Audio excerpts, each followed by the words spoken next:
আমরা ভোটে জিতে 4 বছর 5 বছর থাকতে পারি না, আর তুমি অনির্দিষ্টকাল তো থাকতে পারো না। আমি কারোর প্রতি অশ্রদ্ধা জানাচ্ছি না, ডক্টর ইউনূস ভাই সরকারের প্রতিও নয়, সরি টিভির পার হয়ে যাচ্ছে। আমি শুধু এইটুকু বলতে চাই, আপনাদেরকে আমি বিশেষ করে বিএনপিকে খুবই ধন্যবাদ দিই। কেন?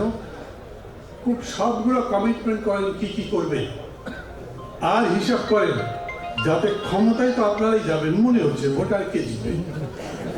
মানে যেরকম আমেরিকা আর রাশিয়ার মধ্যে ঝগড়া হওয়ার পরে দেখেন একটা সমাজতান্ত্রিক ব্লক চলে যাওয়ার পরে ইউনিপোলার ওয়ার্ল্ড হয়ে গেছে, বাংলাদেশে এখন ইউনিপোলার পলিটিক্সের মতো হয়ে গেছে, কারণ আওয়ামী লীগ তো নেই। আবার যদি আসেও তারপরে বিএনপির কাছেও দাঁড়াতে পারবে না, ক্ষমতায় আপনারাই যাবে। ওই রকম কমিটমেন্ট করেন না যেটা করতে পারবেন না, কারণ তখন মাহমুদুর রহমান মান্না আপনাদের মঞ্চে দাঁড়িয়ে আপনাদের পক্ষে বক্তৃতা করবে না যদি বেঁচে থাকি। এইবারে খুশি হলাম যে হাত তালি দিয়েছে।